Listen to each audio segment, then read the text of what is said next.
ठाकुर जी को बड़ी पीड़ा होती थी कि ये सब ब्रजवासी मेरे होते हुए इंद्र की पूजा करते हैं।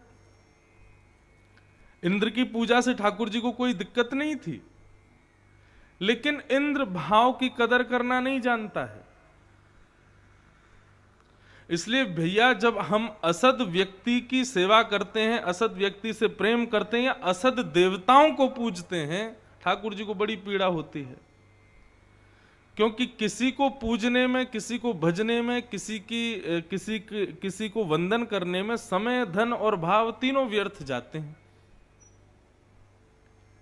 किसी ने बता दिया कि फलाने गांव में एक देवता हैं, उनको पूजन करे आओ, तो आप देखो वहां जाओगे तो उसमें आपका समय भी जाएगा, वहां जाने में धन भी खर्च होगा, आपका भाव भी खर्च होगा, और वो देवता असद है तो उसकी सेवा करने में ठाकुर जी को कष्ट होगा कि भाई क्यों कर रहे हो। सुंदरकांड में स्पष्ट लिखा है, देव देव आलसी पुकारा। जो ज्यादा देवताओं के भरोसे पड़ा रहता है, स्वयं कर्तव्य और कर्म पर विश्वास नहीं करता, केवल देवता सहायक बनेंगे, हनुमान जी पर चोला चढ़ा दो, अंबे मैया पे चुनरी चढ़ा दो, और वहां जाकर के ये कर आओ, गंगा जी में ये चढ़ाओ, वहां पेड़ पे ये बांध आओ, इन सब चीजों में ज्यादा पड़ना नहीं चाहिए।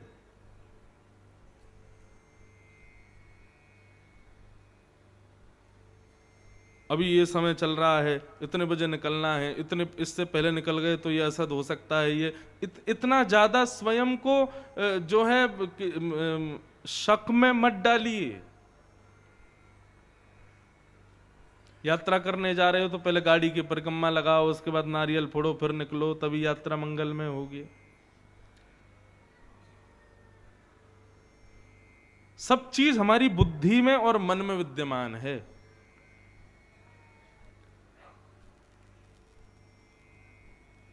इतने ज्यादा प्रपंचों में स्वयं को मत डालिए। मैं तो लोगों से निवेदन करता हूं कि ज्यादा नियम भी मत बनाओ, अपने नियम रखो, कोई एक सद नियम रखो, लेकिन जो सुबह सुबह बहुत ज्यादा नियम करते हैं ना, ऐसे लोगों से भी थोड़ा उनको समझाना चाहिए, भाई इतने नियम भी मत रखो। सूर्य को जल देना चाहिए, तुलसी जी को प्रणाम करना चाहिए, हनुमान चालीसा पाठ करनी चाहिए, ठाकुर जी की सेवा करके प्रणाम करना चाहिए, इतने नियम तक ठीक है। कई लोगों के नियम सुबह 7 बजे शुरू होते हैं, 10-11 बजे तक नियम ही चल रहे हैं। अभी तो उसका पाठ चल रहा है, आदित्य हृदय स्तोत्र का पाठ चल रहा है, फिर उसके बाद इसका पाठ चल रहा है, इसके बाद इसका पाठ चल रहा है, फिर सूर्य के सामने ये चल रहा है, वहां पर जाके चावल चढ़ा रहे हैं, वहां पर ये कर। इतने नियमों में पढ़ने वाला व्यक्ति सदैव संशय में ही रहता है कि अरे शंकर जी नाराज नहीं हो जाए, क्यों, मैंने उनका तो पाठ किया ही नहीं आज। एक नियम रखो बस, लेकिन सद रखो। भगवान इतनी लॉजिकल बात करते हैं गोवर्धन पूजा के समय कि पिताजी, यदि आप इंद्र को इसलिए वंदन करते हो कि वो बारिश करेगा, ओलावृष्टि नहीं करेगा, हमारे खेतों की रक्षा करेगा, सूर्य ने क्या बिगाड़ा आपका, उसकी भी पूजा करो। बेचारा कभी बिल नहीं भेजता, लेकिन हमारे घर में खूब रोशनी करता है, और ये बिजली विभाग वाले आए दिन बिल भेज देते हैं कि हमने इतनी लाइट दी, इसका बिल भरो। सूर्य कभी भेजते हैं बिल? कभी नहीं भेजते। वायु हमको हवा देती है, श्वास देती है। एक ऑक्सीजन सिलेंडर खरीदने जाओगे कितना महंगा आता है, लेकिन ये वायु देवता हमको 24 घंटे इतनी श्वास देते हैं, हवा देते हैं। कभी बोलते हैं कि भाई हमको भी वेतन दिया करो, कभी भरा करो बिल हमारा भी? नहीं। पिताजी 33 करोड़ देवता मानव की कोई ना कोई इच्छा को पूरा ही करते हैं। सबको वंदन करने लग जाओगे तो फिर निकल गया पूरा जीवन देवताओं के पूजन में ही निकल जाएगा। एक को वंदन करो बस। बिना भाव के 4 घंटे पूजा करोगे कोई मतलब नहीं बनता, लेकिन भाव से 1 मिनट ठाकुर जी के सामने बैठ करके नेत्र बंद करके उनका स्मरण करके पुष्प अर्पित कर दोगे, वो पुष्प ठाकुर जी को स्वीकार है।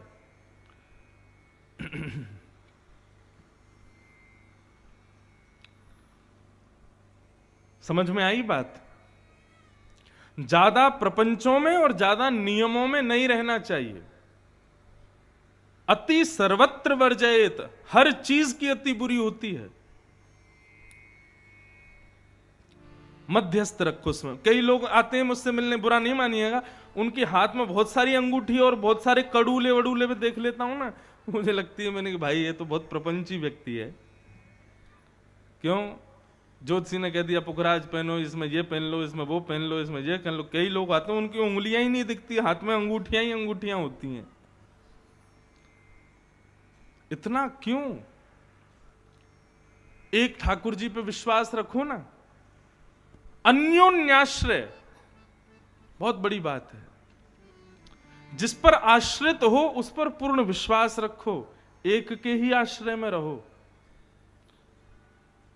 अब हम वृंदावन वाले कृष्ण को सर्वस्व मानते हैं, तो इसका मतलब यह नहीं है कि महाकाल पूजन करने नहीं जाते। महाकाल भी जाते हैं, उज्जैन भी जाते हैं, केदारनाथ भी जाते हैं, गंगोत्री भी जाते हैं, और वैष्णो देवी भी जाते हैं, सब जगह जाते हैं। लेकिन हृदय में केवल एक ही है। कौन? श्याम सुंदर। ददरुआ धाम जाते हैं, ददरुआ सरकार को प्रणाम करते हैं, तो प्रणाम करके यही कहते हैं, हे हनुमान जी महाराज, ऐसी कृपा करो कि कृष्ण में हमारी और भक्ति बढ़े। हे महाकालेश्वर महादेव, कृपा करो कि श्री कृष्ण में और प्रेम बढ़े। हे वैष्णो देवी जगदम्बा, ऐसी कृपा करो कि श्री कृष्ण हमसे सदा प्रसन्न रहें। भक्ति ऐसी होनी चाहिए, एक के प्रति सर्व समर्पित। सबको खुश करने में लगे रहोगे तो फिर बच्चे कुछ नाराज होंगे, बोले उसको कर रहे हो तो हमको भी करो। इसलिए भैया केवल जड़ में पानी डालो, पत्तों में पानी मत डालो। पत्तों में पानी डालने से कुछ नहीं होगा, जड़ में पानी डालने से वृक्ष हरा भी होगा, पुष्पित भी होगा और फलित भी होगा। और वृक्ष कौन है? स्वयं नारायण। और वही नारायण ब्रज में गोवर्धन के रूप में विद्यमान है। और ब्रजवासियों ने उन्हीं गोवर्धन को वंदन किया, उन्हीं की पूजा की।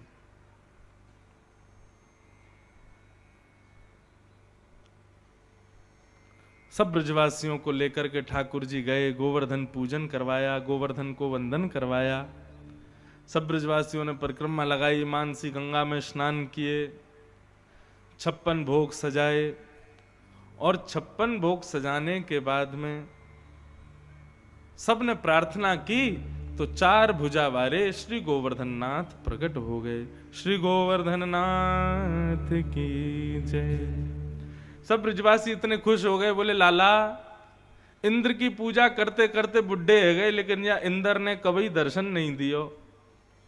आज एक बार की पूजा में ही श्री गोवर्धन नाथ प्रसन्न हो गए, प्रकट हो गए, दर्शन दे रहे हैं। हम तो भैया धन्य है गए, हम तो सौभाग्यवंत है गए। सब ब्रजवासी अपने घर घर की सामग्री लेकर के जा रहे हैं, अपने हाथ से गिरिराज जी को पवा रहे हैं। 4 भुजा वाले श्री गोवर्धन नाथ सबके हाथ की प्रसादी पा रहे हैं। लाओ ब्रजवासियों भोग, लाओ ब्रजवासियों भोग कह कह करके सबको गोवर्धन नाथ पुकार रहे हैं। निज कर से सबने श्री गिरिराज जी का भोग लगाया। और भोग लगाने के पश्चात सब आनंद से नाच रहे हैं, गा रहे हैं, उत्सव मना रहे हैं। इतने में ही इंद्र आए, नारद जी आए, और नारद जी 56 भोग की कुछ सामग्री में से लेकर के और गए इंद्र के पास। इंद्र को जाके सामग्रियां खिलाने लगे। इंद्र से बोले, लो मोहनथाल खाओ। इंद्र ने खाया, बोले बड़ा स्वादिष्ट लग रहा है प्रभु, कहां से लाए? बोले अच्छा लग रहा है? बोले बहुत बढ़िया लग रहा है। लो रसगुल्ला खाओ। इंद्र ने रसगुल्ला खाया, बोले बड़ा स्वाद है प्रभु, लाए कहां से हो? बोले वो तुम्हारी पूजा बंद हो गई है ना आजकल। ब्रजवासियों ने गोवर्धन की पूजा को स्वीकार कर लिया, आज से प्रारंभ कर दिया, तो 56 भोग बांटे जा रहे थे, मैंने सोचा तुमको भी खिला दूं थोड़ा सा। इंद्र बोला, क्या बताया आपने? ब्रजवासियों ने मेरी सेवा बंद कर दी, मेरी पूजा बंद कर दी? बोले जी। बस उसी क्षण इंद्र ने सांवर्तक ऋतुओं को आज्ञा की कि जाकर के इतनी वर्षा करो कि पूरा ब्रजमंडल बह जाए। ये सांवर्तक मेघमाला केवल तब जाती है जब प्रलय करना होता है, इतना पानी गिरता है। सांवर्तक मेघमालाओं ने आकर के जैसे ही बरसना प्रारंभ किया, सब ब्रजवासी त्राहिमाम कह करके दौड़ने लगे। ठाकुर जी बोले, दौड़ क्यों रहे हो भाई? इतनी जल्दी अविश्वास मत किया करो ठाकुर जी पर। बंधुओं, सब कुछ अच्छा रहे और उस अच्छाई में आप ठाकुर जी का भजन करो, वो आपकी भक्ति की पहचान नहीं है। भक्ति की पहचान होती है जब आपके विपरीत परिस्थिति आए तब भी आपका विश्वास ठाकुर जी के प्रति रहे। एक प्रकार से विपरीत परिस्थिति देकर के ठाकुर जी ये आकलन करते हैं कि इसका मेरे प्रति विश्वास है कि नहीं, अटूट विश्वास। सब बढ़िया चल रहा है, सब प्रसन्न है, सब आनंद में है, उसमें तो कोई भी भक्ति कर लेता है। लेकिन वास्तविक भक्ति तब पता चलती है जब आपकी विपरीत परिस्थिति आती है, आपके जीवन में कष्ट संकट आते हैं, उस स्थिति में आपका विश्वास कैसा है ठाकुर जी तब देखते हैं। क्योंकि हम मानवों की स्थिति ऐसी है, जैसे ही विपरीत परिस्थिति आती है हम सबसे पहले अविश्वास भगवान के ऊपर करते हैं। ऐसा नहीं, सदैव एक रस रहो ठाकुर जी के प्रति, विश्वास को कभी टूटने मत दो। सब ब्रजवासी भागने लगे, दौड़ने लगे। भगवान बोले कि अरे अभी तुमने अपने हाथों से 56 भोग खिलाया, अभी तुमने इतनी सेवा पूजा की, और अब वर्षा होने पर, इंद्र के प्रकोप होने पर तुम सब लोग भाग रहे हो। क्यों भाग रहे हो? सब ब्रजवासी बोले अपनी जान बचाने को भाग रहे हैं। बोले अरे जिनकी शरण में आए हो उन पर विश्वास करो ना, वो रक्षा करेंगे आपकी।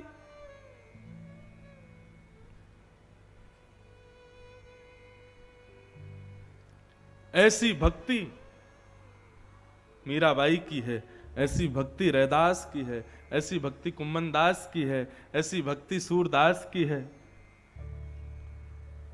रैदास को नदी में स्नान करते हुए ठाकुर जी मिल गए।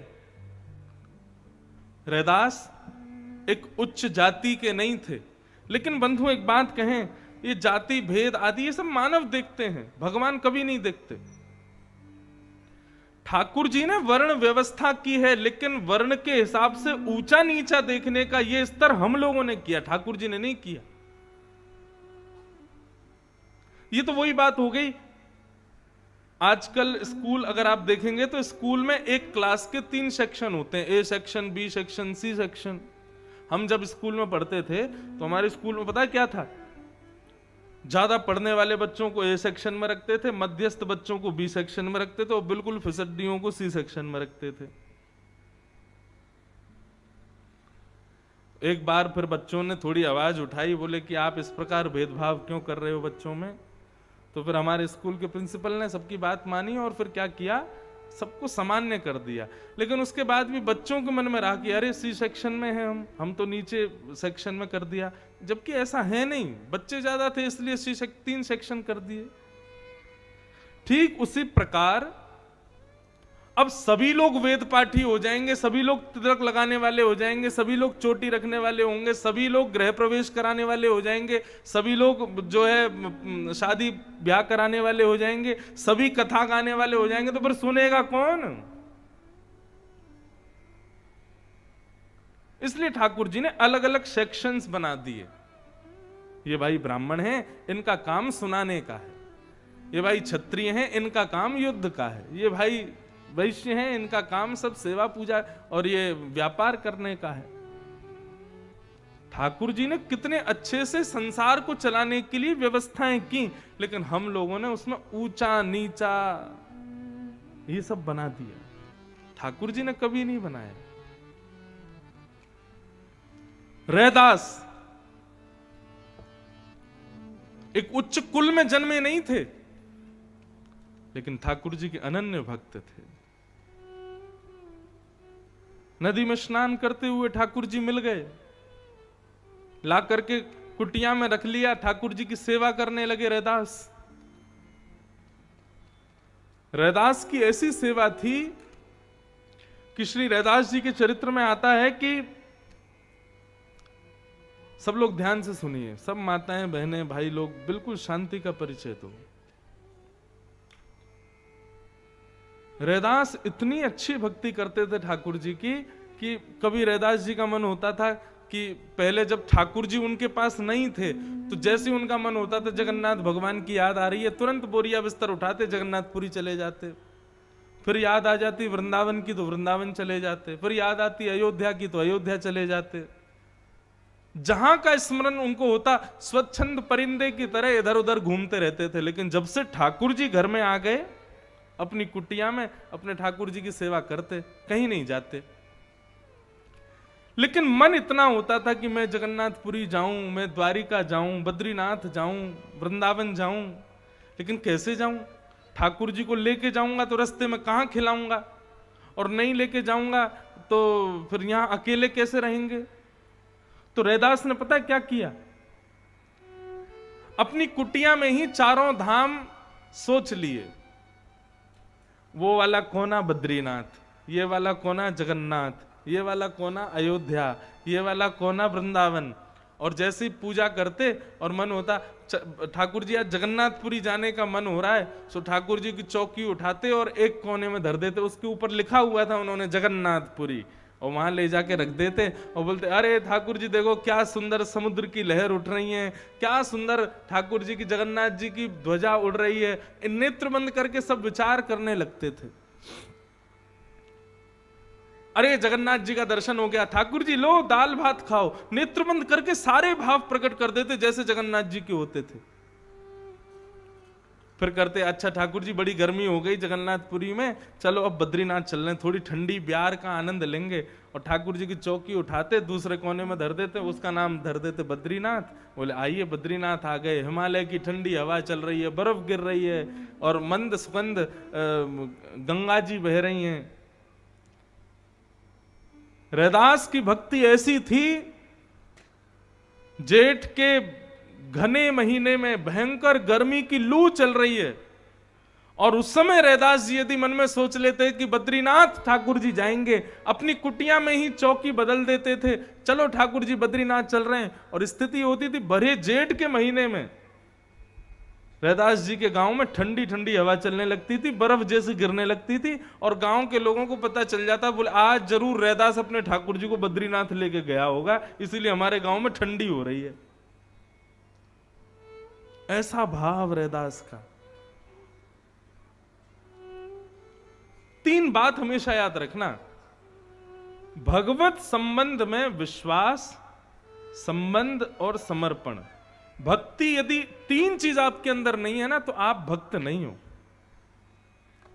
सबसे पहला विश्वास, दूसरा ठाकुर जी से कोई संबंध और तीसरा समर्पण,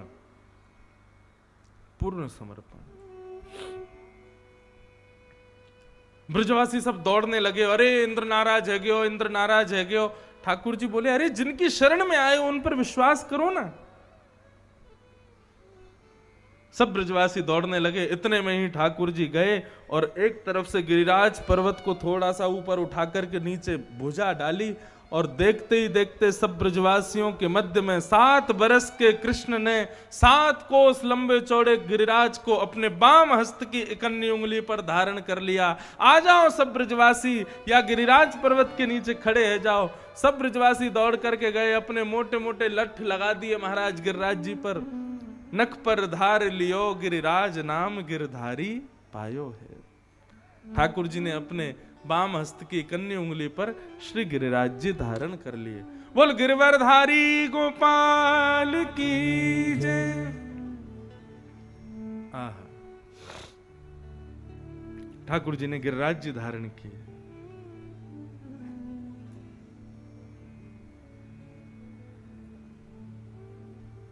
सब ब्रजवासी खड़े हैं, अपने अपने डंडा लगा करके खड़े हैं।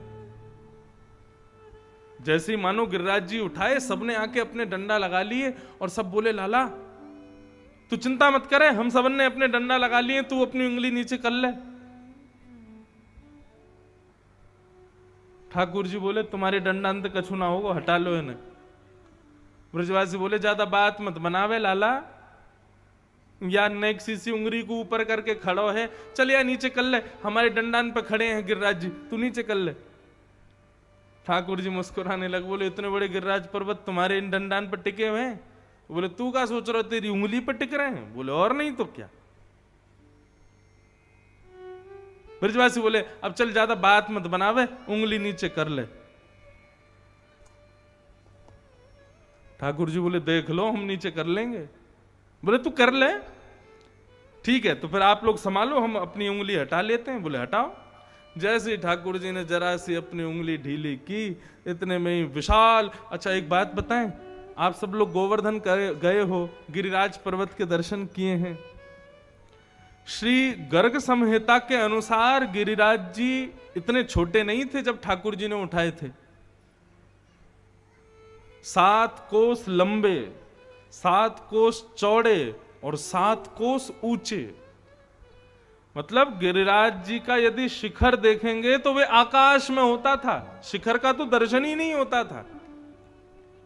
ऐसा भी कह दिया जाए तो कोई अतिशयोक्ति नहीं कि गिरिराज जी के शिखर पर बर्फ ही जमी रहती थी, इतने बड़े थे गिरिराज जी।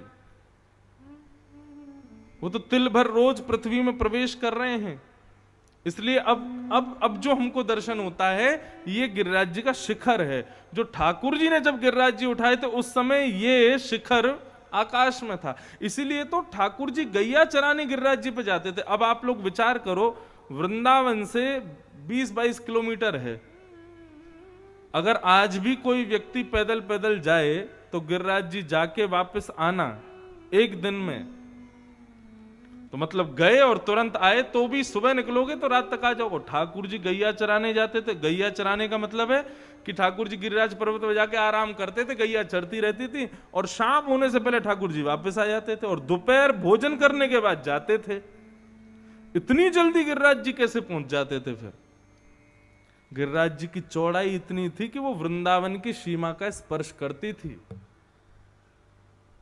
यमुना जी बिल्कुल समीप ही गिरिराज जी के बहती थी जब ठाकुर जी थे उस समय पर। वो तो धीरे धीरे धीरे धीरे भीतर चलते चले गए, सारी चौड़ाई जो गिरिराज जी की थी वो पृथ्वी में समा गई। अब जो दर्शन होता है शिखर है गिरिराज जी का। जिस दिन गिरिराज जी दिखने बंद हो जाएंगे उसी दिन प्रलय घनघोर कलिकाल आ जाएगा। हम सब लोगों का सौभाग्य है कि हम लोग आगामी 100 वर्ष के अंदर अंदर हम सब निपटने वाले हैं। हम सब चले जाएंगे 100 साल के अंदर अंदर। हमारे बाद जो आने वाले हैं ना, बड़ी खतरनाक समय आने वाला है महाराज। कभी कभी मुझे लगता है कि हम बड़े सही समय में हमारा जन्म हो गया है, क्योंकि हमारे बाद जो वंश होगा, उसके बाद जो वंश होने वाला है, उस समय तक तो प्रचंड कलयुग आ जाएगा। कभी कभी मुझे बड़ी चिंता होती है कि हमारा बुढ़ापा बहुत खतरनाक जाने वाला है। क्यों? आजकल की स्थिति बड़ी विचित्र हो गई है। आज के बड़े बुजुर्ग कहते हैं अरे हम लोग जब छोटे थे तब इतने अच्छे व्यवहार होते थे लोगों का, इतना अच्छा स्वभाव होता था लोगों का। जितनी टेक्नोलॉजी हाई होती जा रही है, जितने ज्यादा हम लोग इंटरनेट और फोन के आदी होते जा रहे हैं, उससे लगता नहीं है कि आने वाले समय में संबंधों की कदर होगी। अभी नहीं बची। आदमी अपने माता पिता को तो भज नहीं पा रहा, संभाल नहीं पा रहा, भगवान को क्या भजेगा? वो जिसने जन्म दिया, जिसने पाला पोसा बड़ा किया, उन माता पिता की सेवा बालक, आज के बालक नहीं कर पा रहे। वो उस भगवान की सेवा कैसे कर लेंगे जिनको उन्होंने कभी देखा ही नहीं है? बहुत भयानक समय आने वाला है। इसलिए खुश हो जाइए कि आप सब लोग और मैं, हम सब लोग बड़े सही समय में हमारा जन्म हो गया है और सही समय में हम सब लोग निपट लेंगे। हमारे बाद जो पीढ़ियां आने वाली हैं, जन्म लेते ही बालक फोन ना चलाने लग जाए तो आप कहना।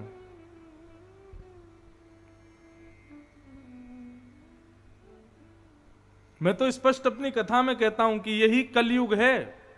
कलयुग का सतयुग का राक्षस हिरण्यकश्यप, द्वापर का राक्षस, त्रेता का राक्षस रावण, द्वापर का राक्षस कंस और कलयुग का राक्षस ये है फोन। यही है। आप कभी भी देख लो राक्षसों के नियम क्या होते हैं। व्यक्ति को भगवान से दूर करना, व्यक्ति को परिवार से दूर करना, मैं ही सर्वस्व हूं, मुझे भजो, मेरे को ही देखो, मुझे ही प्रणाम करो। आज यही स्थिति हो गई हम लोगों की। कहां प्रातःकाल उठ के रघुनाथा, मात पिता गुरु ना वही माथा। माता पिता गुरु को प्रणाम करते, आजकल प्रातःकाल उठते इसको प्रणाम करते हैं हम। उठते ही यदि तकिया के नीचे फोन नहीं दिखे तो आधा हार्ट अटैक, माइनर अटैक तो आ ही जाता उसी समय। कई लोग हैं कथा में भी बैठे रहेंगे तो नीचे नीचे चलते ही रहे, क्या चल रहा है इसमें, कौन कहां जा रहा है, कैसे कर रहा है, सब चलता रहता है। ये कलयुग का राक्षस है। मुझे सच में लगता है कि भगवान कल की आएंगे तो किसको मारेंगे, कोई राक्षस तो बचेगा नहीं, इसी को खत्म करेंगे। अभी इतने आदी हो चुके हैं फोन के, कभी कभी मुझे लगता है जैसे पुराने समय में सुपारी देते थे ना लोग, उसको जाके मार दो, हमारा दुश्मन है। कभी कभी लगता है आगामी 100-150 साल बाद आदमी को मरवाना होगा तो यूं कहेंगे उसका फोन चोरी कर लो। क्यों? फोन चोरी करते ही अटैक आ जाएगा उसको। आधे से ज्यादा जीवन, आधे से ज्यादा अपने सीक्रेट्स, आधे से ज्यादा अपने कोड, आधे से ज्यादा बैंक के काम सब फोन में है। आज की डेट में जिसको नेट बैंकिंग नहीं आती उसको तो अपंग माना जाता है, बोले विकलांग है ये, क्यों? इसको नेट बैंकिंग नहीं आती। आगामी समय ऐसा होने वाला है कि जिनके हाथ पैर नहीं है उनको विकलांग नहीं कहा जाएगा, जिनको फोन चलाना नहीं आता वो विकलांग हैं। उनको स्पेशल सीट दिया जाए करेगी ट्रेन में, क्यों? ये विकलांग है, इनसे फोन नहीं आता चलाना। इतने आदी हो गए हम लोग फोन के। भारत में तो अब धीरे धीरे कैश खत्म होता जा रहा है, लेकिन विदेशों में आप कभी दुर्भाग्य से जाओगे तो वहां के लोग तो कैश देख के उनको सिर दर्द हो जाता है, बोले इसको कैसे गिने। एक बार मैं लैपटॉप खरीद के लाया, अमेरिका की बात, तो $1400 का आया। तो मैंने सारे डॉलर इकट्ठे किए, 1 के 5 के 100 के, $1400। हमारे यहाँ $1400 तो बच्चा गिन जाए, ऐसे ऐसे गिन लेंगे। अब मैं जब गया तो लैपटॉप खरीदने के लिए, तो उसने कहा $1400, तो मैंने उसको दे दिया, मैंने लो। तो जैसे ही उसने नोट देखे तो 5 लोग बुलाए उसने, एक एक के एक को दिए, 100 के एक को दिए, 50 के एक को दिए, और उससे पूछता है तेरे 50 के कितने नोट हैं? बोले इतने नोट। तेरे एक एक के कितने हैं? बोले इतने। तेरे 10-10 के कितने? इतने। मेरे 100 के इतने। पर कैलकुलेटर प्लस कर रहा, ओके 1400। मैंने की जय हो भैया देवता तेरी। मैंने हमारे भारत में कोई गली मोहल्ला के बालक ने दे दे वही गिन देंगे। लेकिन अब धीरे धीरे कैश खत्म हो रहा है, हम लोग भी नेट बैंकिंग शुरू कर रहे हैं। ठीक है, टेक्नोलॉजी हाई हो रही है, सब कुछ अच्छा जा रहा है, लेकिन आप लोग सोचो, हमारी मन बुद्धि सब कुछ एक वस्तु के अधीन होती जा रही है। और वो दिन दूर नहीं है कि हमारा जीवन इसी से ही चलेगा।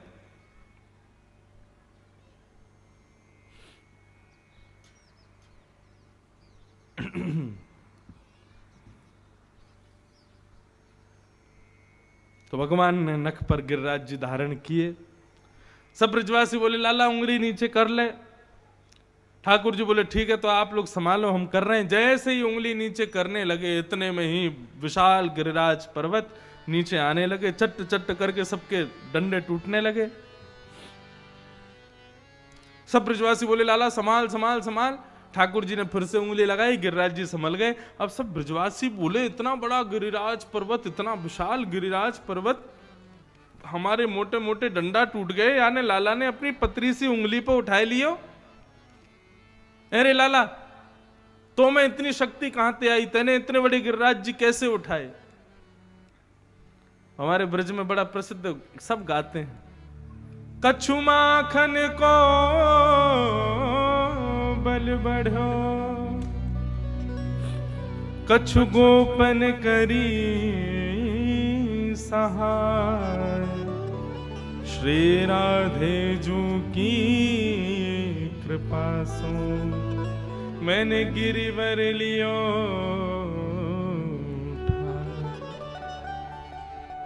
एक दिन मैंने कथा में बताया ही था, माखन को बल बढ़ो कछु गोपन करी सहाय। आप सब ग्वाल वालों की सहायता से मेरी उंगली में शक्ति आ गई, मैंने गिरिराज जी उठा लिए। लेकिन अंतिम भाव, श्री राधे जू की कृपा सो मैंने गिरिवर लियो उठाए।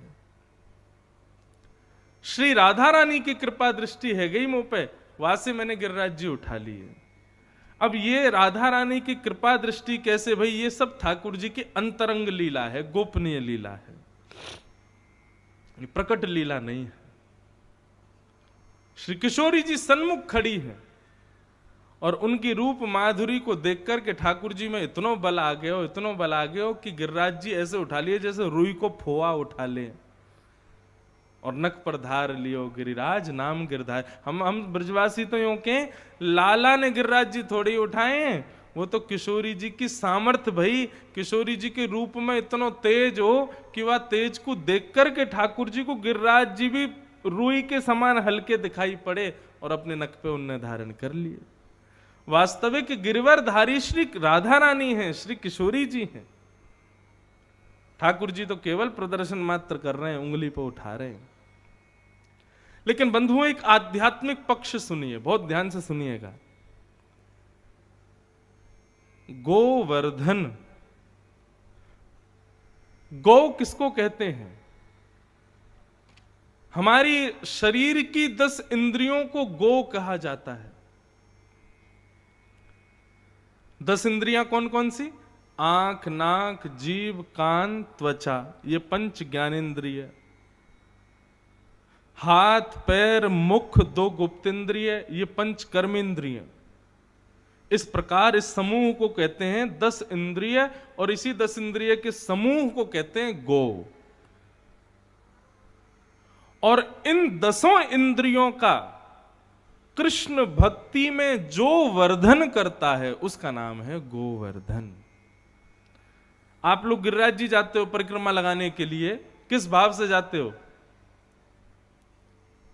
हमारे खेत में बढ़िया फसल है जाए, या बेटा को बढ़िया ब्याह है जाए, या किसी भी कामना से जाते हो। वास्तव में आप अन्य किसी भी कामना से यदि गिरिराज जी जा रहे हो तो व्यर्थ जा रहे हो।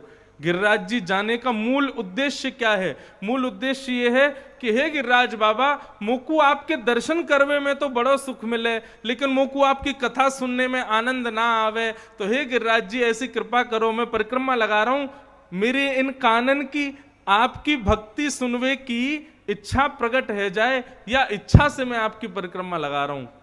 मतलब हमारे यहां रसिकाचार्य कहते हैं, जिस इंद्रिय से आप ठाकुर जी को नहीं भज पाते हो, उस इंद्रिय को केंद्र में लेकर के यदि परिक्रमा लगाई जाए, परिक्रमा पूर्ण होते होते उसी इंद्रिय से आप कृष्ण के प्रति और भक्ति में समर्पित हो जाओगे। नहीं आई बात समझ में? अब कई लोग हैं, उनको प्रसाद पाने में बहुत सुख मिलता है, बाकी कथा सुनने में उनको कोई आनंद नहीं आता, दर्शन करने में उनको कोई आनंद नहीं आता, परिक्रमा लगाने में उनको कोई आनंद नहीं आता। लेकिन कहीं पता चल जाए कि प्रसाद बट रहा है ठाकुर जी का, सोई भागेंगे हाथ आगे करके, बोले नहीं ठाकुर जी को प्रसाद पानो है, ठाकुर जी को प्रसाद चाहिए। तो प्रसाद में तो सुख है, लेकिन कथा में नहीं है, दर्शन में नहीं है। तो ऐसे लोगों को गिरिराज जी की परिक्रमा करनी चाहिए कि हे गिरिराज बाबा, हमारे आंखन को इतना प्रेम प्रदान करो कि इनसे दर्शन में भी सुख मिले, हमारे कानन को इतनी शक्ति प्रदान करो कि कहीं कथा हो तो इनकी सुनवे की इच्छा होवे। वे गोवर्धन हैं, इंद्रियों का वर्धन करते हैं कृष्ण भक्ति में। एक बात स्पष्ट कर दें, आप ठाकुर जी की यदि कोई एक इंद्रिय से भक्ति करते हो और अन्य इंद्रियों से नहीं करते, तो जिस इंद्रिय से भक्ति नहीं करते हैं उसी इंद्रिय से पाप करने लग जाओगे। यह स्पष्ट है।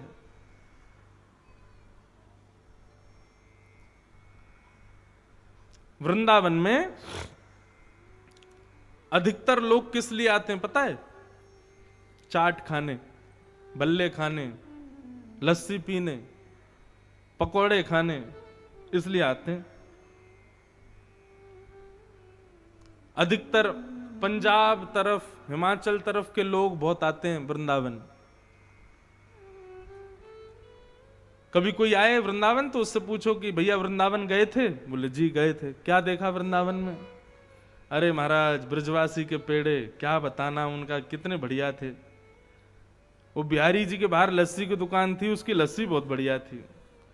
महाराज जी बिहारी जी से आगे जाओगे ना राधा वल्लभ जी की तरफ, वहां पर नुक्कड़ पे एक भल्ला वाला है, वो बहुत बढ़िया बनाता है।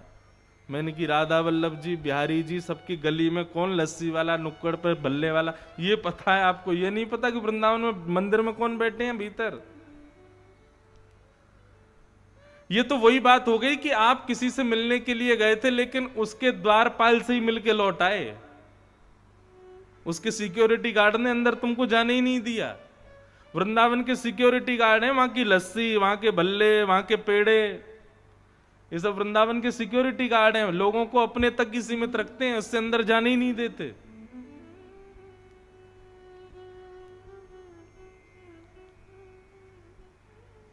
अपनी प्रत्येक इंद्रिय से भक्ति करो। नेत्रों से देखने में सुख मिले, कानों से सुनने में सुख मिले, मुख से बोलने में सुख मिले, हाथों से करताल बजाने में सुख मिले। अब मैं बोलता हूं ताली बजा के गाओ, तो कई लोग तो ताली बजाते हैं, कई लोग तो फिर भी नीचे यूं यूं करते रहते। बोले कहा करें, समय काटना है। ताली ऐसे ही नहीं बजवाई जाती है, ताली इसलिए बजवाई जाती है, ये इंद्रियां कर्म करवाती हैं हमसे। अब कोई आदमी यदि किसी को गोली मार दे, उसको जेल हो जाए, तो वो यूं कहेगा कि मुझे फांसी मत चढ़ाओ, मेरे हाथ को फांसी चढ़ा दो। क्यों? इसने गोली मारी थी, मैंने थोड़ी मारी है। अरे हाथ कोई अलग है, तुम्हारा ही तो है। इसी हाथ से करताल बजाओगे ठाकुर जी के कीर्तन में, तो ये हाथ पवित्र होंगे। कल को इन हाथों से जब कर्म करने जाओगे तो ये हाथ सत्कर्म ही करेंगे, क्योंकि ठाकुर जी की भक्ति में इनसे करताल बजी है। क्यों कहा जाता है परिक्रमा लगाओ, ठाकुर जी की कथा में नृत्य करो? पैरों से नृत्य करोगे, परिक्रमा लगाओगे, तो ये पैर कभी असद मार्ग पर लेकर के नहीं जाएंगे, भक्त बन जाएंगे ये पैर भी। अरे बड़ी सूक्ष्म बात है, कहां तक इसको समझाऊं मैं। प्रत्येक इंद्रिय से भजन करो ठाकुर जी का, और जिस इंद्रिय से भजन नहीं होता है उसी इंद्रिय के लिए गोवर्धन जाओ। हे गिरिराज जी, हमारी इस इंद्रिय को भगवत भक्ति में श्रेष्ठ करो। परिक्रमा लगा के, जैसी परिक्रमा पूर्ण होने वाली होगी ना, तब तक आप अनुभव करोगे आप उसी इंद्रिय से ठाकुर जी को भजने लगोगे। ऐसे हैं श्री गोवर्धन, इसलिए उनका नाम है गो, यानी इंद्रियां। उसका कृष्ण भक्ति में जो वर्धन करे वो गोवर्धन। गोवर्धन की परिक्रमा की प्रथा इसलिए नहीं है कि हमारी मनोकामना पूरी हो, बल्कि इसलिए हमारी इंद्रियां ठाकुर जी की हो जाएं, इसलिए गोवर्धन की परिक्रमा है। बंधुओं, आज की कथा ज्ञान, वैराग्य आदि आदि सब चीजों से कल तक सब हो गया। अब आज से तो प्रेम भक्ति की कथा और प्रेम की चर्चा सबको समझ में नहीं आती है, इसलिए बहुत ध्यान से सुनिएगा। ठाकुर जी की भक्ति करना सब जानते हैं, पूजा करना सब जानते हैं, सेवा करना सब जानते हैं, लेकिन ठाकुर जी से प्रेम हर कोई नहीं कर पाता। इसलिए हमारे नाना जी तो निवेदन करते थे कि लाला ये प्रेम की चर्चा ठाकुर जी की सब जगह कहने को विषय ना है, इसका केवल स्पर्श मात्र किया करो, क्योंकि सब योग्य नहीं होते उसके।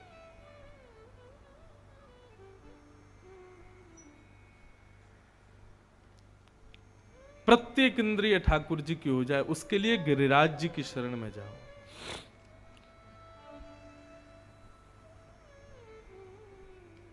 ठाकुर जी ने गिरिराज जी 7 दिन 7 रात्रि पर्यंत अपने नख पर धारण करके रखे।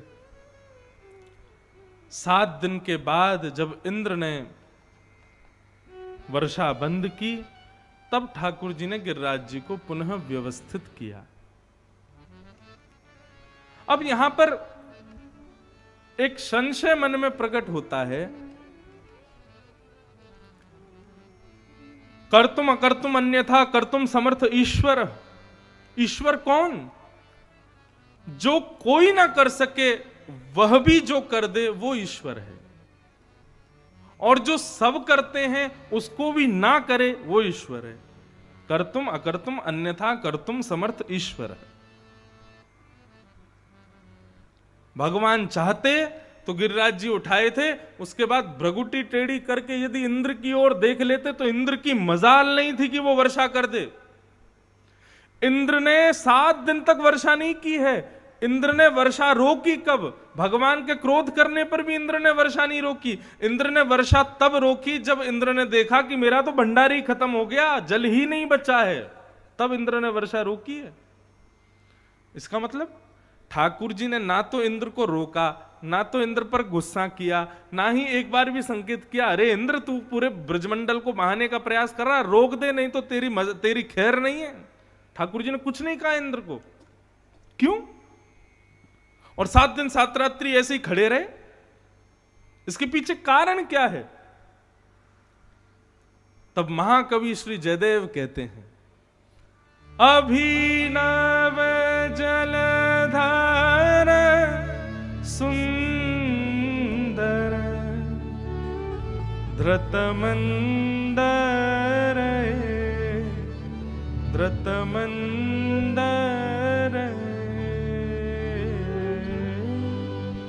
श्रीमुख चंद्र चकोर जय जय देव हरे। जयदेव महाप्रभु।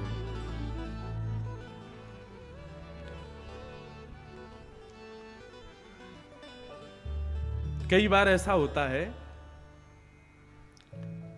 कहीं कहीं स्थान पर हम जाते हैं, वहां का माहौल इतना अच्छा होता है कि उस माहौल की वजह से मन करता है कि हमारा जो जाने का समय है वो थोड़ा और बढ़ जाए। चाहे आप किसी के विवाह में गए हो, किसी के घर गए हो, किसी व्यक्ति से मिलने गए हो, किसी स्थान पर गए हो, तो वहां पर कई बार ऐसा मन करता है अरे शाम क्यों हो रही है, अरे इतनी जल्दी समय क्यों जा रहा है, हमको थोड़ी देर और बैठना है, यहाँ से जाने का समय ही नहीं आवे, अरे भाई ट्रेन का समय क्यों हो रहा है, लेट क्यों नहीं हो रही है, फ्लाइट का समय क्यों हो रहा है, लेट क्यों नहीं हो, ऐसा होता है कई बार। तो ठीक वैसे ही जब ठाकुर जी ने गिरिराज पर्वत धारण किए तो सामने श्री राधा रानी आकर के खड़ी हो गई, और जैसे ही राधा रानी आके खड़ी भई, उनके सुकोमल मुखमंडल को देख करके ठाकुर जी इतने आनंदित हो गए कि खड़े ही रहे। मन में ये भाव भी नहीं आया कि मैं इंद्र को कह दूं कि भैया तू वर्षा बंद कर दे, ताकि वर्षा बंद हो जाएगी तो मैं गिरिराज जी नीचे धरूं, हाथ में कष्ट है। बोले नहीं, ये वर्षा चलती रहे, अनवरत में ऐसे ही खड़ा रहूं। क्यों? क्योंकि सामने श्री राधा रानी खड़ी हैं, इनको देखने का, इनके दर्शन का अवसर मिल रहा है, ये अवसर कहीं चला नहीं जाए। इस दिन 7 दिन 7 रात्रि पर्यंत ठाकुर जी गिरिराज जी धारण करके रखे। जयदेव महाप्रभु कहते हैं, राधा मुख चंद्र चकोर जय जय देव हरे। श्री किशोरी जी को देखने में इतने उत्सुक हो गए ठाकुर जी, बल्कि और कह रहे हैं इंद्र से, बोले जितनो तेरो भंडार है सब कर तो ही रहे, 7 दिन तक 7 रात्रि तक, अरे 7 वर्ष तक भी यदि किशोरी जी सामने खड़ी हैं तो मैं ऐसे ही खड़ा रहूंगा ताकि इनको दर्शन कर सकूं। अपलक नेत्रों से श्री किशोरी जी को देखने के इच्छुक हैं, इसलिए ठाकुर जी ऐसे खड़े हैं।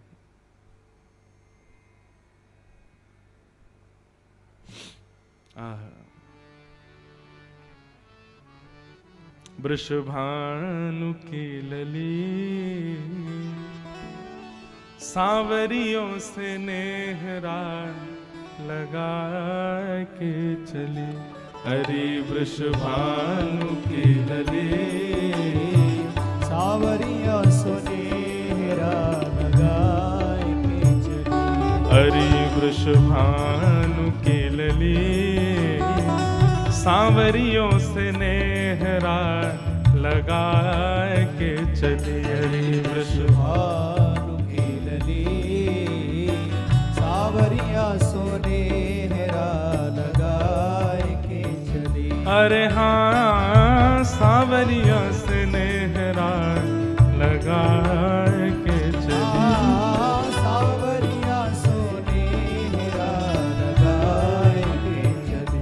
हरि वृषभानु की लली सांवरिया स्नेहरा लगा के चली, वृषभानु की लली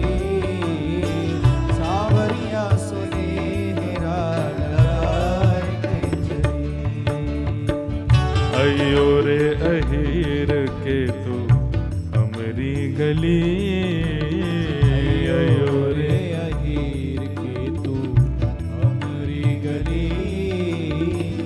चंदन छिड़कूं लाला तेरी पगड़ी। अरे हाँ चंदन छिड़कूं लाला तेरी पगड़ी। अरे वृषभानु की लली, सांवरिया स्नेहरा लगा के चले। रे वृषभानु की लली, सांवरिया स्नेहरा लगाए के चली। अरे हाँ सांवरिया स्नेहरा लगा के चले। सांवरिया स्नेहरा लगाए के चली। तो ये वृंदावन रस की चर्चा है कि ठाकुर जी ने 7 दिन 7 रात्रि गिरिराज जी यामारे उठाए, क्योंकि सामने किशोरी जी खड़ी हैं। अगर इंद्र ने वर्षा बंद कर दी, मैंने गिरिराज जी नीचे धर दिए, तो फिर किशोरी जी चली जाएंगी, इनके दर्शन का सुख मुझे नहीं मिलेगा। इसलिए किशोरी जी कहीं जामे भी ना, गिरिराज जी नीचे धरने भी ना पड़े। यामारे 7 दिन तक ठाकुर जी ने भी इंद्र को नहीं कहा कि भाई वर्षा बंद कर दे, चलन दे। किशोरी जी सामने खड़ी हैं, इनके दर्शन करते रहेंगे और गिरिराज पर्वत धारण करके खड़े हैं। बड़े इतने इतने भाव हैं गिरिराज पर्वत धारण के, उन्हीं पे ही पूरे प्रसंग हो जाएंगे। ठाकुर जी ने गिरिराज जी धारण किए, 7 दिन बाद व्यवस्थित करके अपने सुव्यवस्थित स्थान पर उनको विराजमान कर दिया। इंद्र ने आकर के भगवान से क्षमा मांगी और क्षमा मांगते हुए भगवान से कहा कि प्रभु आप मेरे भगवान हो, आप मेरे पिता हो, गुरु हो, मुझे दंड दीजिए। माता पिता और गुरुजनों को चाहिए, बहुत ध्यान से सुनिए सब लोग,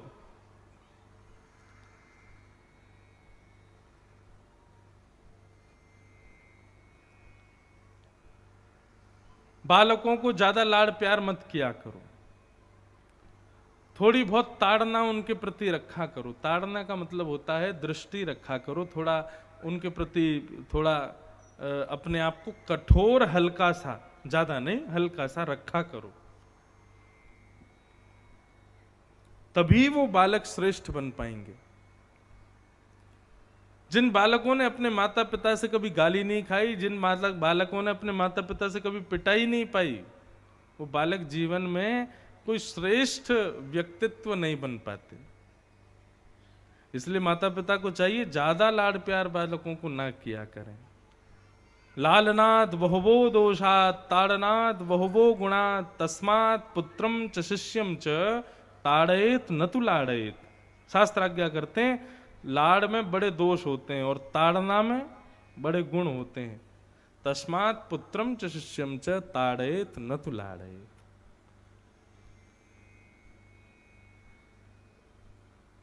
भगवान से वही कहते हैं इंद्र, आप चाहें तो मुझे मार दीजिए, आप चाहें तो मुझे कष्ट दंड दीजिए, आप चाहें तो मुझसे किसी भी प्रकार से मेरे को दंडित करिए, ताड़ना कीजिए। लेकिन ठाकुर जी ने इंद्र को क्षमा कर दिया। इंद्र ने स्तुति गाई, भगवान ने क्षमा कर दिया। आगे ठाकुर जी के गायों ने अभिषेक किया और भगवान का नाम गोपाल गोविंद रखा। गायों ने भगवान का नाम रखा है गोविंद। ये ठाकुर जी को बड़ा प्रिय है ये नाम गोविंद।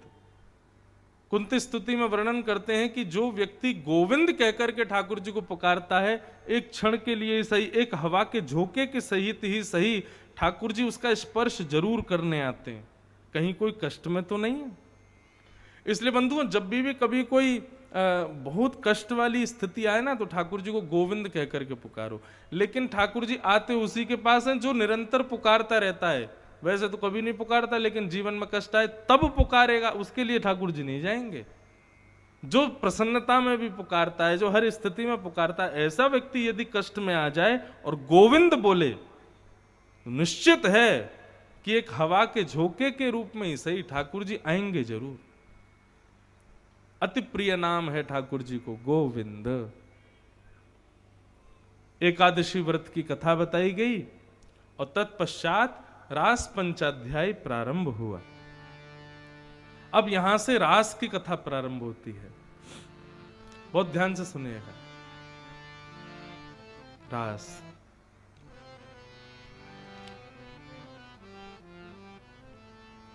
भगवान पिता रात्रि शरदोत्फुल्ल मल्लिका विक्षरन्तुं मनश्चक्रे योगमायामुपाश्रित।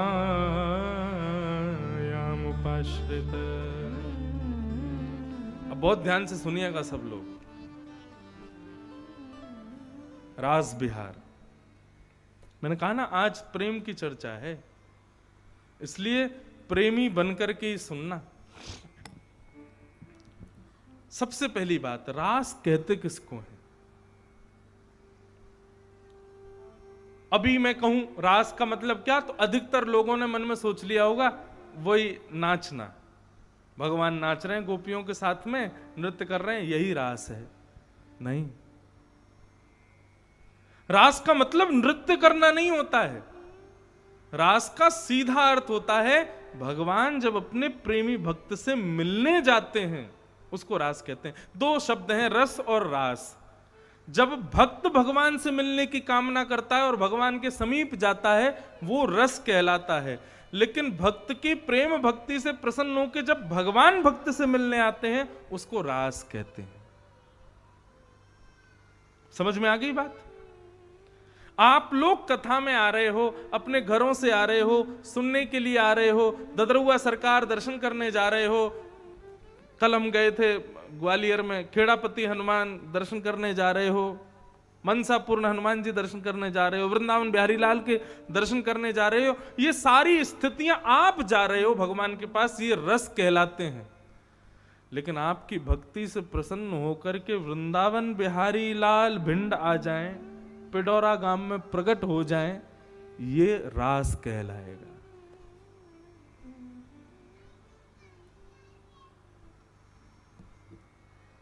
रास हुआ है। लोग कहते हैं हमारे, अब यहां ददरुआ धाम में पूज्य हनुमान जी विराजमान है, आज महाराज जी भी पधारे हैं वहीं से। हनुमान जी किसी ने आके विराजमान तो किए नहीं, जरूर निश्चित ही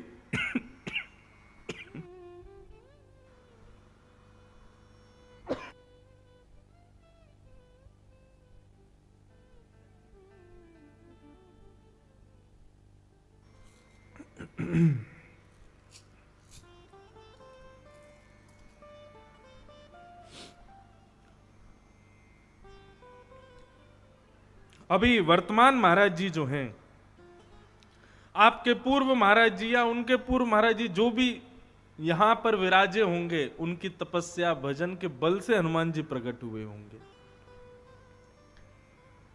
रास हुआ था वहां पे। क्यों? एक भक्त के भजन पर प्रसन्न होकर ठाकुर जी प्रकट हुए। वृंदावन में गोस्वामी गोपाल भट्ट गोस्वामी जी की प्रेम भक्ति से प्रसन्न होकर राधा रमण जी प्रकट हो गए। श्री हरिदास जी महाराज के प्रेम भक्ति से प्रसन्न होकर के श्री बिहारी जी प्रकट हो गए। ये सब रास ही तो हैं। रस और रास में केवल इतना अंतर है। आप भगवान के, अच्छा एक सीधी भाषा में, थोड़ी अल्लड़ भाषा में बोलूं तो आप भगवान के पीछे भाग रहे हो, वो रस है। लेकिन आपकी भक्ति से प्रसन्न हो के भगवान आपके पीछे भाग रहे हैं, वो रास है। वास्तव में हम कथा क्यों सुनते हैं, वृंदावन क्यों जाते हैं, संतों के समीप क्यों बैठते हैं, सत्संग क्यों करते हैं? ताकि एक दिन ये रस रास में बदल जाए, हमारी भक्ति ऐसी हो जाए, हमारा प्रेम ऐसा हो जाए कि उस प्रेम पाश में ठाकुर जी बंध जाएं और हमारा अनुकरण करें, हमारे पीछे पीछे लाल जी आमें। जगन्नाथपुरी में श्री जगन्नाथ जी के एक भक्त हुए, बहुत ध्यान से सुनना, उनका चरित्र मैंने कल परसों भी सुनाया था। श्री माधव दास। तो माधव दास जी जो थे, ये भगवान के बड़े अनन्य भक्त थे।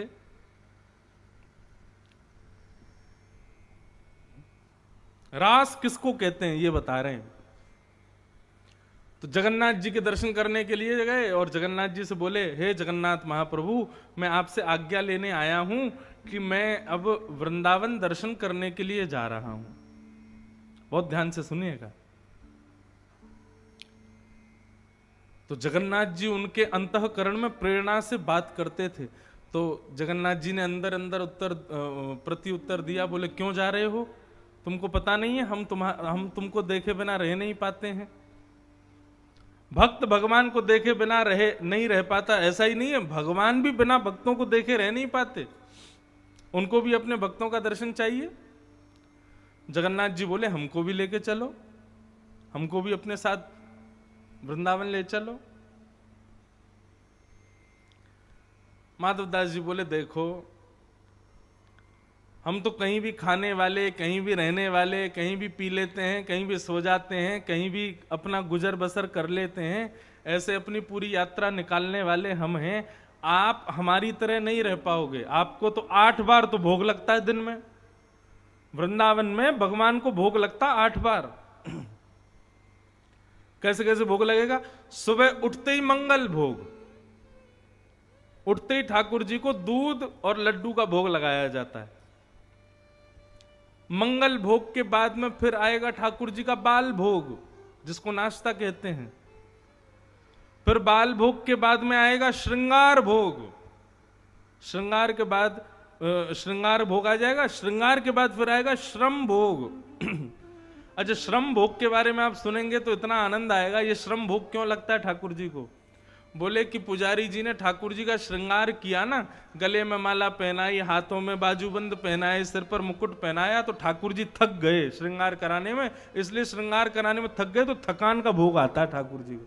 अरे मैंने कि भाई ये बढ़िया है, 8 बार भोग लगाते हैं ठाकुर जी। माधवदास जी बोले आप हमारे साथ नहीं जा पाओगे, आपको 8 बार भोजन चाहिए होता है, और रास्ते में कहां आपके लिए भोजन लेके आऊंगा, कहां रोटी लाऊंगा, कहां आपकी व्यवस्था करूंगा।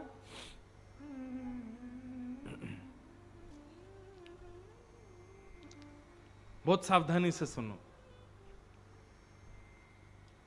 इसलिए आप तो यहीं रहो, हम जा रहे हैं वृंदावन। माधवदास जी जैसे ही वृंदावन के लिए निकले तो माधवदास जी को ज्यादा भूख प्यास लगती नहीं थी, सहज रहते थे, सरल रहते थे माधवदास जी। चलते चलते शाम हो गई, एक नगर में पहुंचे, गांव में पहुंचे। गांव में पहुंचते ही वृक्ष के नीचे बैठे थे माधवदास जी और विचार कर रहे थे, भैया कोई भक्त मिलेगा, कोई आता जाता दिखेगा तो उससे कुछ एक आध रोटी मांग लेंगे, खा लेंगे, अपना बसर करेंगे।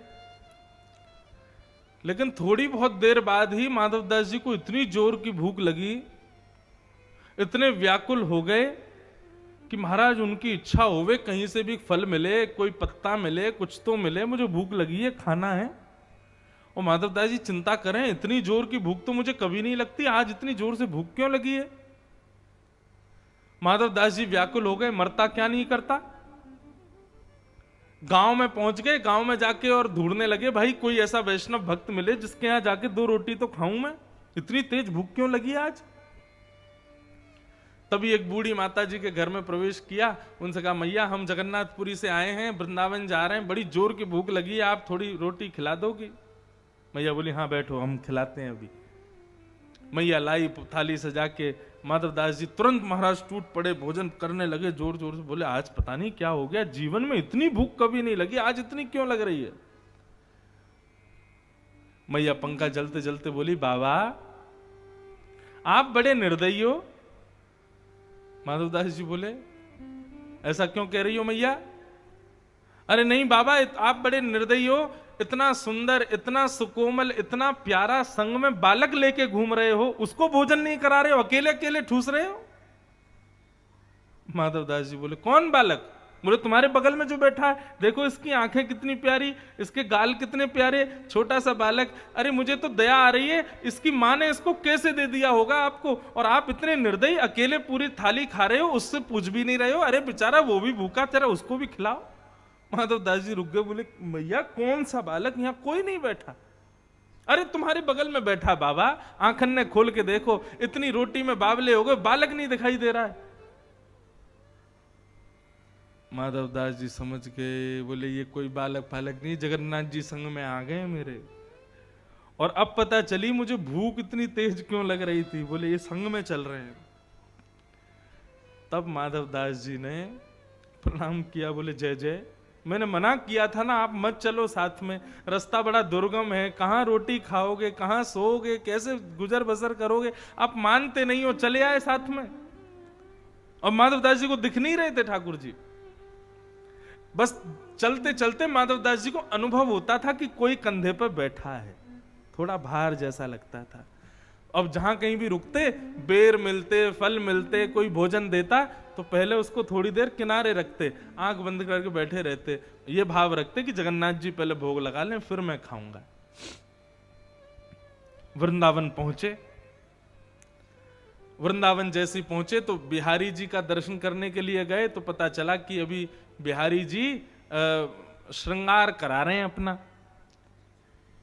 माधवदास जी एक भक्त के यहाँ गए, भक्त के यहाँ से बहुत सारे चने इकट्ठे कर लिए, और चने इकट्ठे करके जमुना जी के किनारे बैठ गए, और जमुना जी के किनारे जाकर के एक आसन बिछाया, आसन पर भाव रखा, जगन्नाथ जी बैठे हैं, और सामने पात्र में चने रख दिए, और चने रख के कहा ठाकुर जी आज अब भोजन अभी तक तो मिला नहीं है, इसी का भोग लगाओ,